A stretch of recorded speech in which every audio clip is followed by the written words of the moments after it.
Hello, everybody. Welcome to another daily dose of gaming news and all that good stuff. And as always, I also publish on Rumble and on Patreon for extra support. Any kind of updates and the such, I usually go about on Twitter X. Later today, we'll have another Jusant episode. Pretty enjoyable experience. I did like it very much. I already recorded the full series, and I'm trying to see which kind of game I'm going to approach next.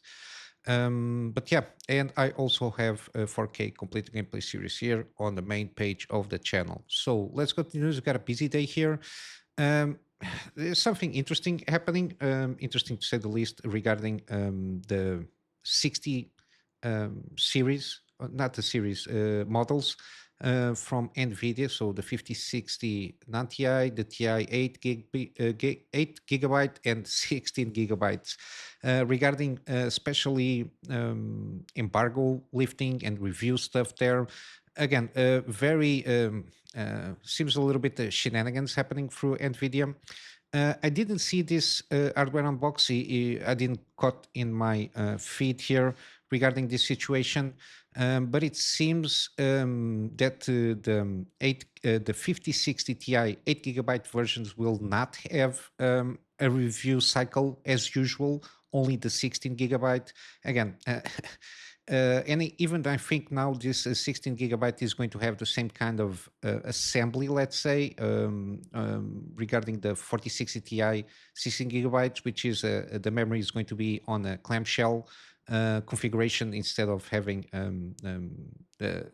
assembled as usual, mainly because the memory buffer width is the same. So what the only difference basically should be in terms of extra VRAM. And I think the 5060 Ti 8 gigabyte again. At this lower end, I think the minimum should be between 10 to 12 gigabytes. Given that one of the main reasons, especially from NVIDIA, the fact when you use their own technologies like DLSS and even frame generation, it really does require a little bit extra VRAM to activate those technologies. And 8 gigabytes is stretching to the limit, basically even at 1080p in some games. I think Spider-Man 2 and other this kind of game. I think even The Last of Us Part One does need a little bit extra juice there in terms of the VRAM capabilities. Again, when you try to use even at 1080p extra details, especially on textures stuff there, and again plus the compounding of the features that these companies do provide. Again, the requirements for extra VRAM is really needed. And then there is something regarding the 5060 non-TI will also not have official review coverage. Again, um, I don't know what's happening there. I think Hardware Unboxed tried to see if they could manage to get the 60 Ti 8 gigabytes for review, but they couldn't manage even through AIB stuff. Again, supposedly NVIDIA explicitly told that there's not going to be any review samples for this one, and even. For the non-TI version, again, supposedly it will launch a little bit after the TI versions, but there's not going to be. But supposedly, or supposedly the review again, it's a mess. Again, I didn't see the video, and through the coverage here, it seems that again.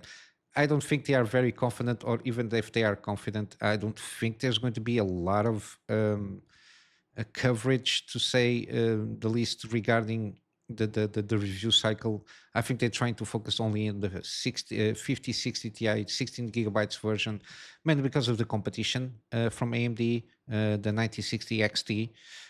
But yeah, even that in terms of pricing, what we got here from the 60 models, again, it's seemingly the rumors were right. I doubt it a little bit, mainly because of getting a little bit cheaper. But then again, I'm not sure how well it's going to be sold there, even at this price point. And again, we don't have from AMD. I think they are trying to undercut AMD by lowering a little bit the price here. because they are expecting supposedly the 9060 XT to be at least as good in terms of performance with the 60 Ti, at least, sorry, as the 16 gigabyte version and 8 gigabyte version, because the 60 XT, the 9060 XT, sorry, from AMD is going to have the same kind of variants here, 16 and 8 gigabytes modules. And I think they're trying to undercut AMD preemptively to see if they can manage to put it in a competitive price comparatively with this new generation of GPUs. But yeah, supposedly $430 for a, again, even a 60 class card. I think it's, I don't think it's too expensive. I don't think the performance uplift between the TI and non-TI versions is not going to justify the price there. I don't think so. And basically, even the 60 class cards, the basic version, let's say, MSRP of $300. I think they're trying to keep it around those prices. The beginning of the entry level in terms of GPU classes. Uh, Eventually, I think they will launch the 5050. I will assume, or something like that, with even less performance as like a first time GPU for very low PC specs there. But yeah, even the price here, I don't know. I don't feel very confident. But again, as usual, I will wait for reviews for with this to come and have a better opinion regarding this. And again, never trust NVIDIA charts. Again, they just like to make comparisons, specifically with this generation of comparing. Now in terms of frame, they compare the previous generations, which cannot achieve the MFG, which multi-frame generation, and then they put the new cards, so the 5000 series with MFG enabled, and that's how they usually get around and reach the 3, 4, 5, 10 times better in terms of performance of the previous generation. So never trust their numbers.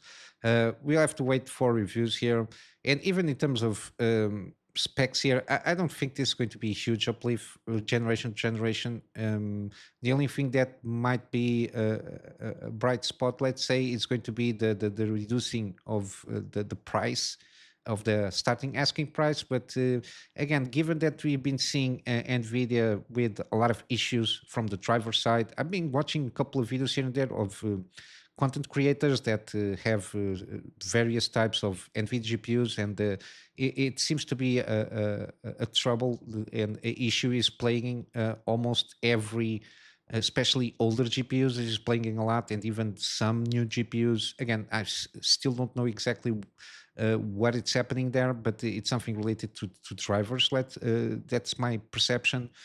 And yeah, this is not looking good. Plus the fact that I'm not sure if there's going to be a lot of stock of this GPUs. Hopefully so. At least, I don't know, to maintain a little bit of stock so it doesn't inflate the price too much out of the MSRP. But yeah, it's something that we'll have to wait until this launch of these 60 class cards. But yeah, I'm not very hopeful for this one. On the other hand, kind of, it's similarly the 9070 XT, at least through the report numbers that we been seeing from Mindshare, which is Mindshare. I think it's MindFactory. Sorry, Mindshare. MindFactory, which is a huge retailer in Germany, like the similar thing comparatively with Micro Center on USA. They usually are a benchmark in terms of sales of kind of having a clue what the market is behaving in specific, in locally, in this case Germany. And it seems that the 9070 XT is selling at this month so far, or this week, 10 times more than the 5080 and around 7 times more than the 5070, if not mistaken here. And even on the second top is the second place, sorry, is the 7800 XT, which is a pretty good GPU if you find it at around the MSRP price. I think it's 450. Again, don't quote me on that. I don't know by heart the prices of these GPUs. But yeah, the 9070 XT is a pretty strong card in terms of performance. You can play basically every game in 4K, relatively smooth frames. Again, if you're willing to, I don't know, tweak around a little bit here on graphic details, because again, It's not that high performant as the same GPU that I have, the 7900 XTX, but it can get pretty close in certain scenarios. And the fact that again, if it maintains around the same kind of MSR or near close to MSRP, and again, it's usually cheaper than the 5070 Ti, and if it's at this, it sorry, if it is at the same price as the 5070 non-Ti, again, it blows the water there in terms of performance there, which is something very interesting. They didn't sold any 5090s. Again, I think 5090s, the stock on that is very low. And that I think it's one of the reasons that we've not been seeing a lot of these 5090s connector meltdowns and all that jazz, because again, there is not a lot of them on the wild. The 5080 doesn't seem to have the same kind of issue. Again, it's not getting too close in terms of power demands as a 5090, or I think it's even in terms of power demanding, I think it's even less than the 4090. I'm not sure. Again, all these numbers, to keep it on my head, it's a little bit tricky. But yeah, it's interesting that, again, AMD is keeping they maintaining the stock levels on the suppliers and on the retailers, and it's selling well. It's good to see. Again, trying to again, as a bigger picture, is good that they are selling well, so they can, I don't know, put NVIDIA a little bit on their toes, so they don't screw up the next launch of the next generation of GPUs. Because again, I think the 5000 series, they already lost the train there in terms of getting it right, because things just keep on compounding from the several issues that have been having. But yeah, in terms of hardware, this is what I got. In terms of games, we got finally Baldur's Gate 3 patch 8. So the final patch is now on, so live on every platform. Again, this is the not the final patch, let's say. It's the final content release of the extra things, which is crossplay, photo mode, to 12 new subclasses, and a lot of more. The upcoming patches that will come will be just patching out bugs and the such there. But yeah, in terms of content, this is the last one. Again, a lot of stuff coming out. They got a lot of explanation videos and regarding these 12 new subclasses for people that are going into this. There are some animated shorts that they launch, also trying to get around and see what everything comes in terms, for example, the photo mode, and explaining some quality of life updates that they introduced now, so people don't get lost on the weeds here. But yeah, finally, that this game is out with the final content release, let's say.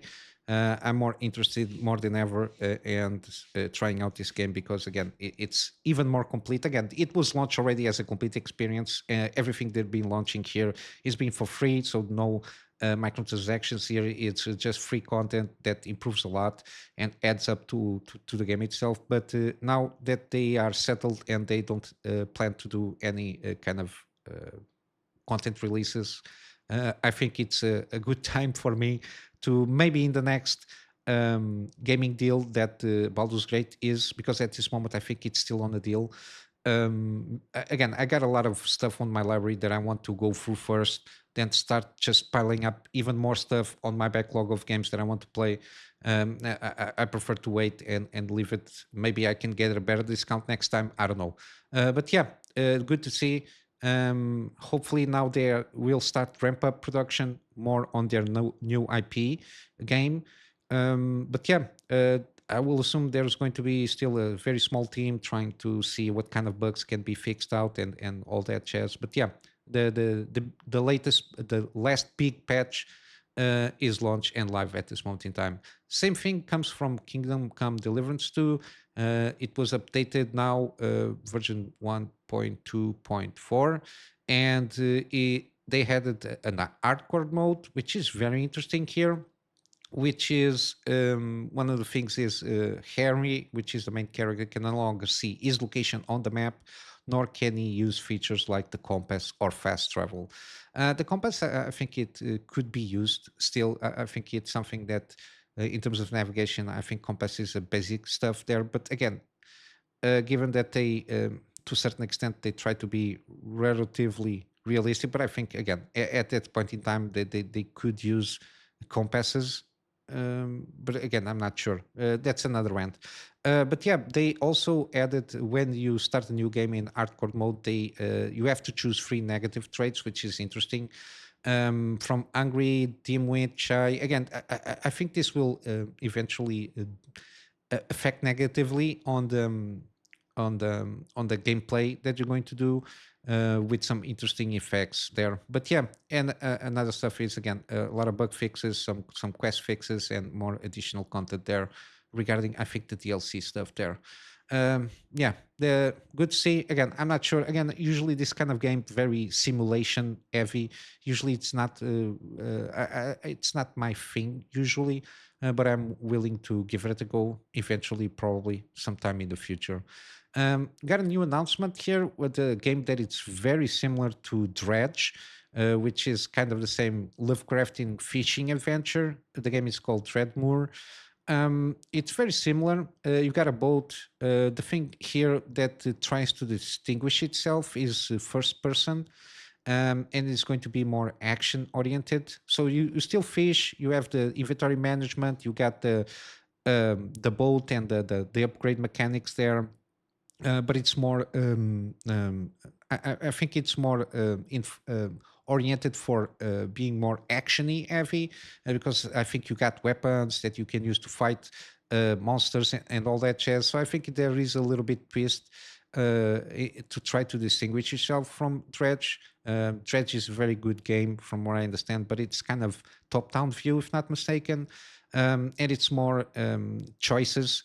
So it's more story heavy and less reliant on any kind of action. I think the action that you have is the fishing mechanic and the upgrade of the ship there, but it's more story heavy than this one, it seems. But yeah, I watched the trailer. Very interesting, very interesting art style. Also very kind of reminiscent of Dredge also, but again, I think it can distinguish itself from that game by the fact that it's trying to be more action heavy and it's also in first person. Got also again, I missed the boat on Oblivion when it came out, so I never played the game. It's one of those that again from Bethesda, I think it caught my attention for whatever reason only when Fallout 3 came out around that. But yeah, I missed the boat on Oblivion, but it seems to be having some leaks around here via the Virtuous website. I'm not sure if this is the company that it's doing the port or the upgrade of the game there. But yeah, it's out. I've been seeing that on Twitter, a lot of stuff, a lot of conversation happening between this. From what I understand, Oblivion is the kind of, in terms of consensus, is the best of this series of Elder Scrolls. It's very beloved from what I understand, and people are really waiting for this one. But then again, I'm not sure in terms of remaster. It's not a remake; it's basically a remaster. I'm not sure how this is going to be handled.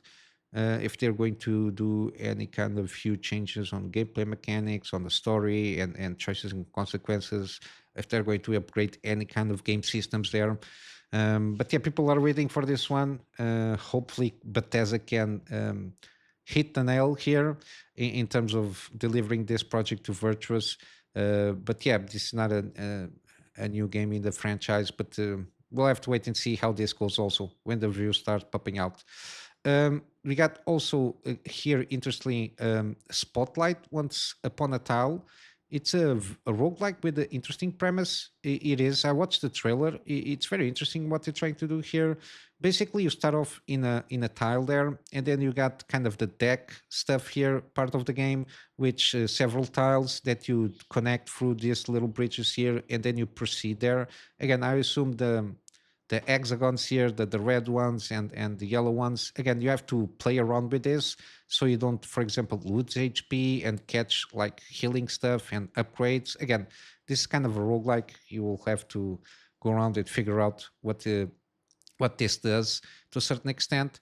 But yeah, very interesting. Again, cheap game, around $18. I will put it on my wish list, and yeah, the game itself seems positively in terms of feedback, very positive. But yeah, it's those little games that they're trying to do something different in terms of what roguelikes usually do. I kind of like roguelikes in the sense that again, it's one of those things that I like to try and do different things within the game systems that they provide there. And this one seems a very interesting one there. But it's more on the puzzle side of things to that extent. And lastly, I will leave it here with Legendary Drops video about Marathon. Again, I I covered this game, the news there on the thing there. But again, this kind of game is not really for me. Like squad PvP stuff there. I really doesn't tell me anything. But I do keep up with legendary drops and the video that he makes, and usually I recommend his videos, especially the scripted ones, um, because he really does manage to express the common sense that goes inside everybody's heads and hearts, let's say, and feelings regarding what the industry is and what it's trying to do, and all the conversation around games and the industry itself. It really does pull a lot of common sense, and it can express those feelings and thoughts that people have in an excellent way that everybody can understand without trying to dishing out just for the sake of it. Yeah, it does a good explanation here regarding marathon. And again, usually when it tackles these kind of situations, he does makes good points and really delivers common sense in a very articulated way. But yeah, let's go wrap up here with some gaming deals. Again, we got Baldur's Gate 3. It's still on sale until the 21st, 20% off. Yeah, what else? What else can I say here? Then you got Blueprints, again, new release, very positive feedback, kind of a roguelike also with more puzzle heavy game systems. Again, the permanent upgrades usually it's the trying the blueprint stuff there. And basically the gist of it is trying to reach the room 46 there. Again, 10% off. Again, this is one of those that is on my wish list so that I can see what how this fares and probably try it out one of these days. We got also Children Mortem, 80% off. Again, very positive feedback from everybody. Isometric, roguelike, pixel art style there. Again, very seems very interesting. We got also Cocoon, 50% off on the base game. And yeah, it's one of those that mind-bending puzzle games with some boss battles there.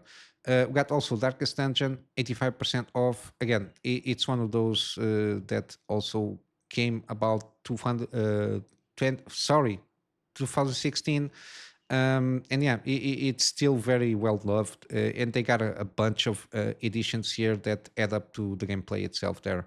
Then we got also Dredge, I was mentioning here. Again, this is, as I mentioned, it seems more focused on the narrative aspect, and the fishing game is kind of complementary stuff there. And again, it's not in first person view. But yeah, 50% off. We got also Forever Skies. Again, it came out of early access. It's the full release. Positive reviews all over the place. Again, still mostly positive because I think it just came out of the early access. So I think this has to do with a lot of the feedback that was given, and not all of it was positive. But again, I think this is a very interesting one from what I've been seeing of this game here. Then we got Journey, again, 67% off. Again, must play, in my opinion. We got Neo franchise, 80% off on the first one. This is the complete edition. Same thing goes for Neo 2, and it's 50% off. Then we got Nobody Wants to Die. Again, very positive feedback, kind of a detective game. And it's 40% off. Again, this is Unreal Engine 5, so you might be able to check your PC requirements for this one, but it seems pretty good as a detective game there. Then you got also still Red Dead Redemption around a day or so on sale, 75% off. Again, it's Red Dead Redemption 2. What can you say here? Then you got Shardpunk also. I played a demo of this game. Very interesting. It's not an easy game, it seems. at least from what I play from the demo. But yeah, very interesting. And if you like turn-based with some survival mechanics, I think this is a good one for you. And it's 40% off. And then last we got Stray. You play as a cat. What else can I say? And it's 40% off. But yeah, I'm going to wrap up here for today with a plug on my Patreon as usual. This Patreon extra support from here is for me to try and see if I can get around and get a better storage solution so I can have backups of the stuff that I do for my clients. And of course, some extra space for the videos that I do for the channel. And with all that said, I hope you have a wonderful day. And I will see you in the next one. So until then, Kunami Master out.